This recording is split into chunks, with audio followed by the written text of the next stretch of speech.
Now, January 1st, 2026, and one of my goals is to make some more videos or more consistent videos of updates on the red car and maybe some shop update videos too, just to try to stay at this a little bit more. So we're gonna go through some shop updates and updates to the car. All right, one of the coolest things I've gotten for the shop since last time is this bamboo P2S 3D printer. Just started printing a few things with it and making some little fixtures, some clamps and other things to help with building the car. If you don't have one of these in your shop, I think you're missing out. As long as you can 3D model, like you can make all kinds of cool stuff. Like last night, I printed this little fixture here to be able to mount a tab on a tube, and it's just got some threaded holes and it keeps it 90 degrees to the tube and holds it however you have it clocked. Pretty handy. You can print a lot of different materials with it as well.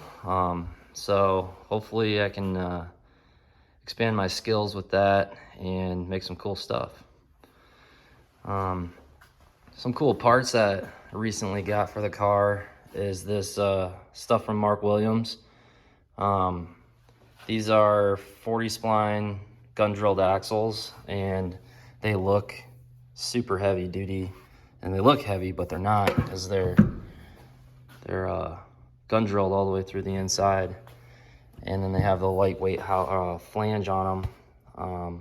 And they actually make their own wheel studs. They're super nice. I opted for aluminum lug nuts.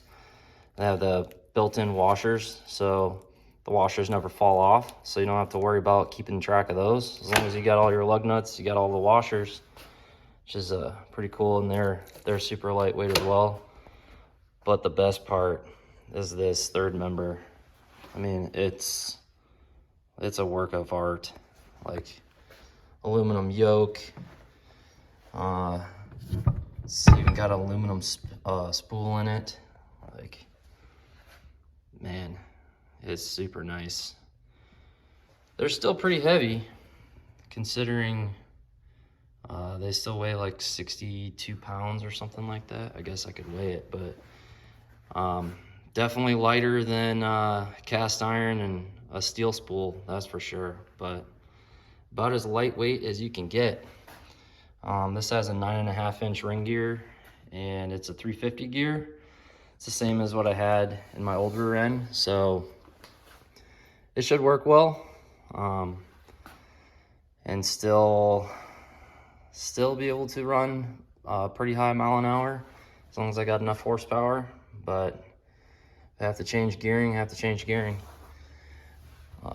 This is the other part that's pretty cool. It's like the safety wire that holds all the bolts in. But man, it's nice and it's smooth like that. It moves so easy.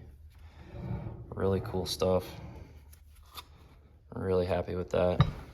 I would suggest, if you're looking for a center section, to give Mark Williams a call, because this stuff is super nice. It also comes with, or it doesn't come with, but they also sell these like really nice machine T-bolts that hold like the brake brackets on, and those are super nice too. Not sure if those are on the website, maybe they are, but give the guys a call there. I worked with Travis, and he's really helpful in finding all kinds of stuff that you didn't know you needed, but you need. Another thing that showed up was this rear end housing. Since more race chassis built the car chassis, they had all the dimensions and everything for the rear end housing. So I had them put this together for me. Another piece of art. Like, I wish I had it out of the car, but man, it's super nice. The welds are perfect. Everything's super nice on it. I haven't tested my third member in it yet, but hopefully the ring gear clears. I think it will. but we'll find out.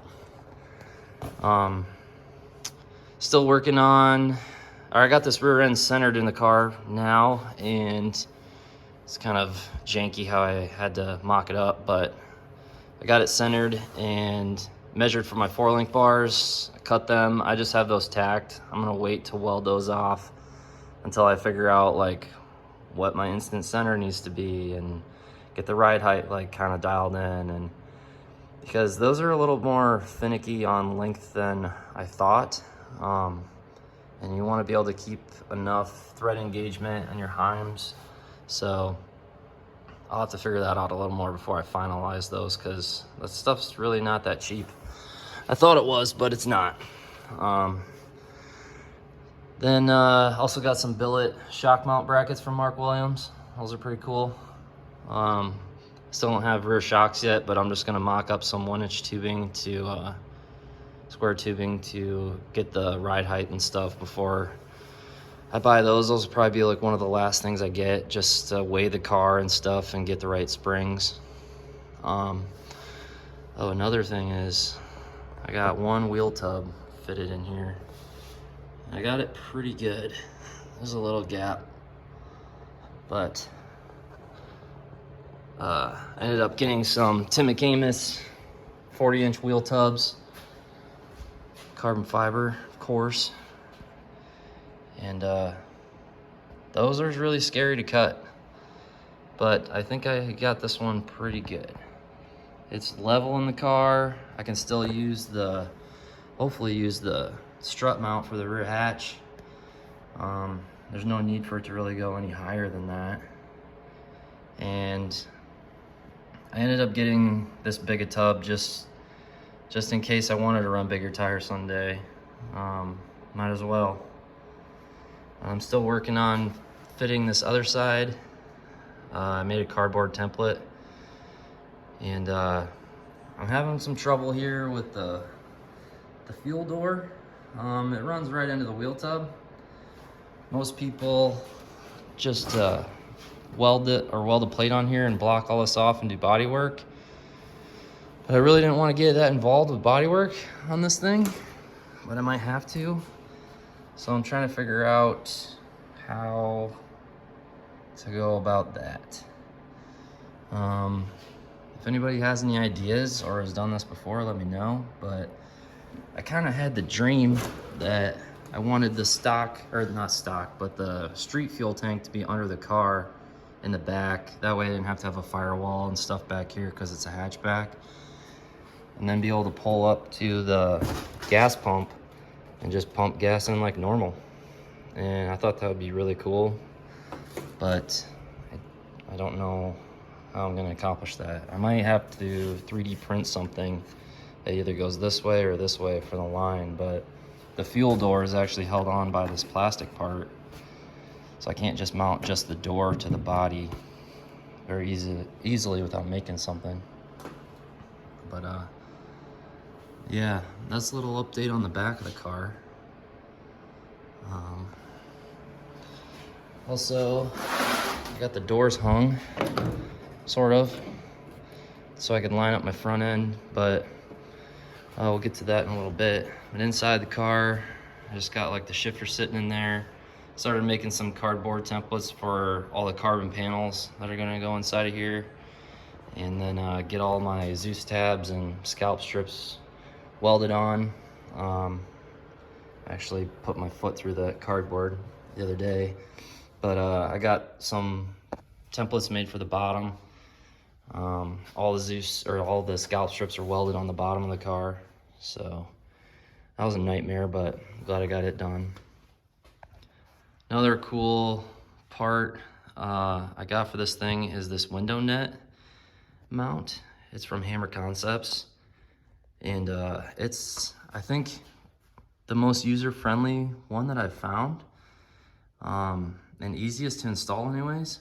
It just has this tab on the back, easy to put on, and then it has a little billet ball that you weld on up here, and this piece just slides back and forth and it just pops right on. It's super nice and easy to operate. I I've got the bottom tube for down here cut roughly, but I'm not gonna put that on until I actually get the window net, which is gonna have to be a custom sized one. So I can make sure that it's tight and pulled down tight.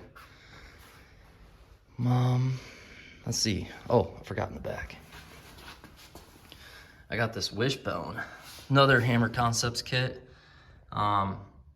More uses slightly different size like Wishbone mounts than the Heims that they sold me from Hammer Concepts. I think they have 1/2-inch bolts, and more uses 5/8. So I needed to get some different Heims, but as soon as I got those, then I could mock up my Wishbone, and I actually built a fixture for this because I wanted it perfect, because I don't know a good way to make it perfectly symmetrical without a fixture, but this kit's really cool. This has brass bushings inside of it, so there's no need to grease them. The bushings are held in with snap rings. Another video I can pull that out and show it a little better, but it's a really nice piece. The fixture. This is the fixture I built for the Wishbone. I measured what the chassis width tabs were, and then from there to where the rear end housing sits, and drew it up in Fusion. And then I got some spacers to space the Heims up off of this, and since I knew how high the Heims were going to be bolted through here, I could figure out how high each tube needed to be.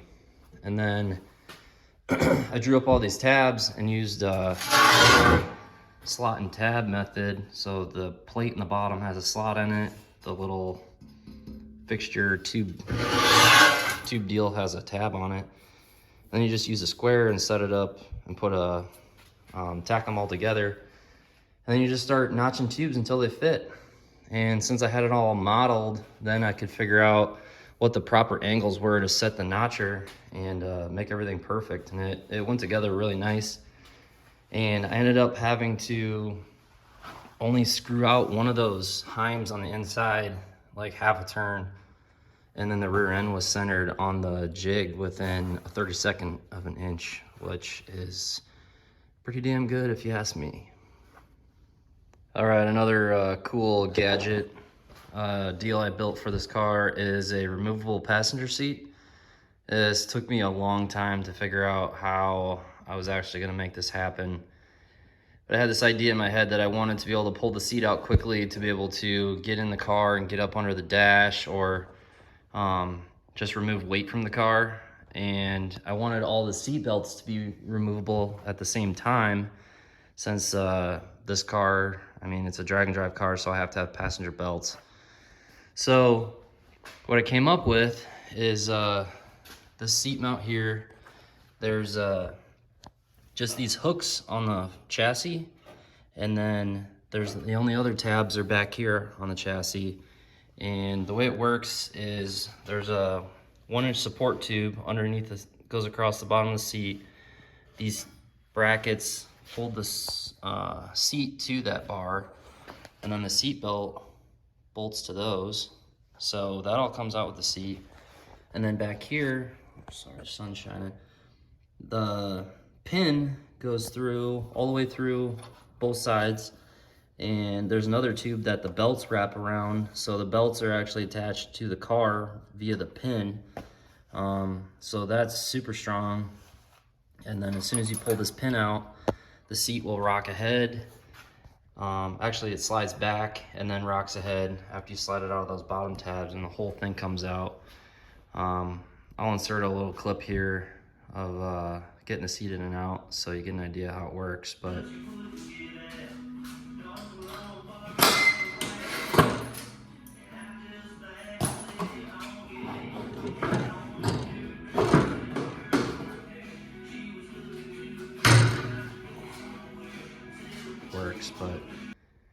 it's pretty slick. And I think it was 24 pounds I could remove out, and that's not including the seat cover, which isn't that much, but 25 pounds or so pop right out of the car with one pin in about 15 seconds. It also makes it easier to service the car in case something breaks or I got to get in there in a hurry. I also started mocking up, making some templates for the tunnel carbon. Still working on that. I need to order some sheets of carbon to be able to cover everything up and get that finalized. And before I can weld these floor plates in that I made, or floor pans, I gotta make all the carbon panels for the bottom and match drill all the holes for the scalp strips, because that's gonna be basically impossible once I weld the floor in. So waiting on that. Yeah, I think that's about it for inside the car. And now we're gonna look at the front end. Now we're on the front end, and there's a lot of work and time that's gone into this, and it's not done yet. But my idea with the front end is I wanted to be able to also remove the entire front clip easily, even like toolless, and not have any like Zeus tabs or Zeus fasteners, I guess, exposed, showing like through the body, or like make it look stock. And I also still wanted a hinged hood, because if I'm driving this thing alone and I need to open the hood, I can easily do that. These Camaro hoods are gigantic and it would be a giant sail. So if it's windy, like it's tough to take the hood off all by yourself. So I wanted a hinged hood. And to do that, I saw like Devin Vanderhoof's new car, where he has one latch in the front and you can slide the whole front clip ahead and take it off. Well, that thing's all carbon, which is quite a bit different than trying to run stock sheet metal. So I came up with my own design, and it also didn't have a hinged hood. And so as you can see, we've got these 1/2-inch supports coming off this front upper bar, and then supported it with 3/8 tubing. But it comes out, and then there's this little sheet metal bracket that the hinge bolts through, and it sandwiches the fender. So that mounts the hood hinge, and it's hard to video, but you can see that it's slotted here, so the hood the whole front end can slide backwards and come up and off there, and it's pretty sturdy. Got this mocked up, and this gas shock's pretty tough, but yeah, so you can fold it all down and it'll pop back up. So that holds the top. I got both sides done. And then for the bottom, it's a little more tricky, because with these cars, they have this ground effect deal that goes across the bottom, and it actually has 2 bolts that bolt through the fender. So every time you wanted to pull the front fender off, you had to take this whole ground effect thing off, and there's a bunch of screws that go under the door and underneath the car, and it's quite a bit of time. So what I ended up doing is I made this tab that the 2 bolts in here will bolt on to this tab, so it's fixed to the car. I cut the bottom of the front fender off, so you can also, this fender scoops way underneath the car, and actually stock attaches down here to this pinch weld. Well, since this goes all the way under the car, it's hard to clear the tire when you're trying to get it off as well, so that had to go. And now when this is up on here, it actually just hides this seam, so you can't even tell that it was cut. And then my theory is, when you push the hood or the front fenders down, it can slide in and tuck right in between there, and you'll never know. And then I also welded this tube across inside of here to the fender, and then took a piece of 3/8 solid tubing, or solid bar stock, bent it, rounded the tip, and that slides in and out of that piece of 1/2-inch. So that's what keeps this fender mounted on the bottom, and allows it to also slide out the front. That's a lot to explain, but I think it's gonna work. I still might have to put a couple like supports off of this. It's pretty sturdy, but we'll see how it goes. But it shouldn't fly off. I need to do some trimming up here yet and then cap these tubes, but that's all basically done. And then in the front end, I haven't even shown this yet, but I've got most of my front subframe, I'm calling it, that I can take off 4 bolt flanges and pull the whole front clip off the front of the car.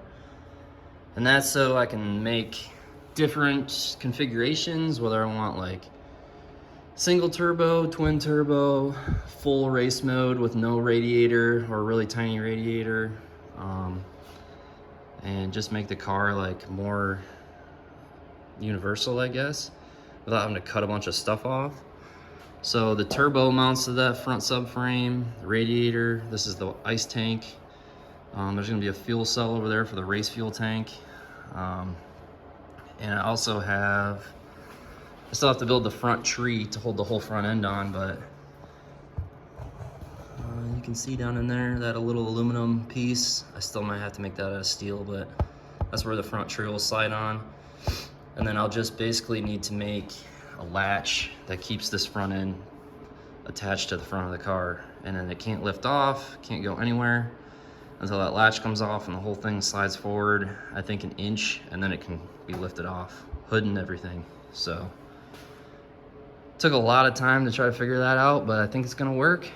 I still need to trim the bottom of this fender off, and it should be ready to go. More of the front subframe. Made these little supports to support the radiator. They look tiny, but they're actually pretty strong. Most of this stuff's only half welded on, so I have to take it off and finish weld it. I got the race fuel pump for the race fuel tank mounted down here, up in the front end. So it's really close to the fuel cell, and should be able to have some nice short lines that go up to the fuel rails. Still need to put the fuel filter on somewhere, but that's mostly done. I couldn't figure out, since the hot side and everything is all gonna be down here, which I'm gonna have to remake. My old stuff will not fit. I thought it would, but I had to try to figure out how to run wiring over to the other side. And since I've got my front end, my top bars are not out by the fender. I couldn't do that because the car's so low that the tires would hit it. So with that all in, I didn't want like wiring running up here and stuff and crossing over and coming down here, and that other side's gonna have a down pipe, so it's all gonna be hot. I think the wiring can go down low, and then to get lines and wiring across the other side, I put this little piece of 3/8 tubing in so I can like zip tie stuff along it, and that way it's out of the way of everything hot. I think that's gonna work out pretty good, and it's super lightweight. The Mac valves are up here. This little tab's set up so I can run these dual Mac valves, or the new Motion boost control solenoid setup that they make, or we make. Got some more little tabs down here. These are for back pressure canisters. I got one there, another tab over there. That's so that I can take the noise out of the dome pressure and also have back pressure.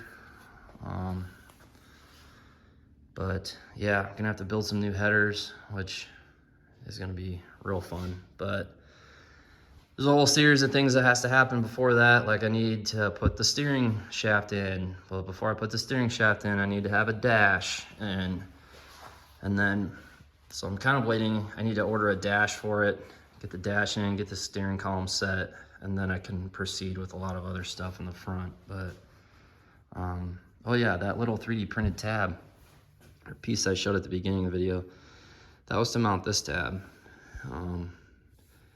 And what this does is, this tab's up here, this is a piece of aluminum, and this is for my shock travel sensor.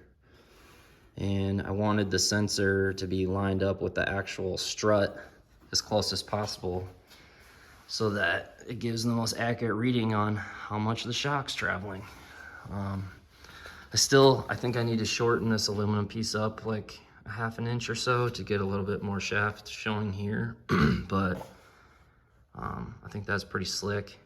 I also 3D printed this little mount that has a built-in hinge to mount the shock travel sensor right to the A-arm. So all that stuff's super light and should work well. Let's see, what else have I got done? Oh, the ice tank was tough to get in place. I'm gonna have a 5-inch downpipe that runs through here and down and comes out the bottom of the fender. Actually, the plan is to come out right here, so I don't have to remove anything to get the front end off. But to get this ice tank to fit in here and get some capacity, there is really not a square edge hardly on the whole thing. And I had my buddy Alex weld it up because I'm not that great at aluminum and he's good. So I had him do that. I need to add a couple more bungs yet when I figure out how my plumbing's gonna go, but it's tight inside of there. I have to get that thing out of there. You gotta pull the front end off to get it out, but the water pump's gonna come out of the front end down there, which is gonna be a little tricky to get the front end tree to fit, but it's in there about as tight as you can make it. But one kind of trick piece I made for this is these are bungs they're kind of like a top hat on the back side. They got like a big end on them. Let's see.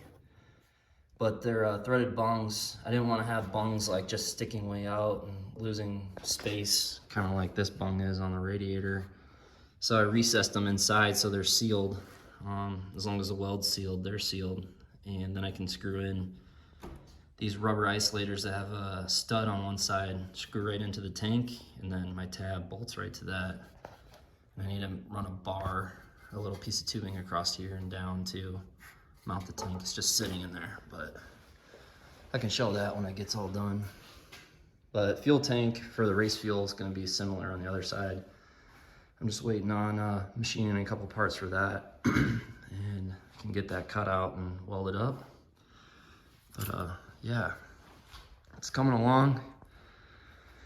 It's to the point now where you work and work and work on it and you can't hardly see any progress you get done because everything's so small, but it's starting to come together.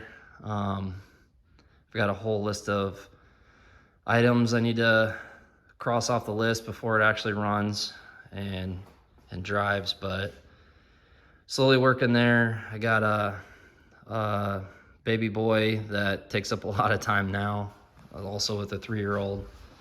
So it's hard to get out here and get a lot done at night, but doing the best I can. I'm gonna try to get this thing. My goal is to try to make 6 summer, but it's not looking hot.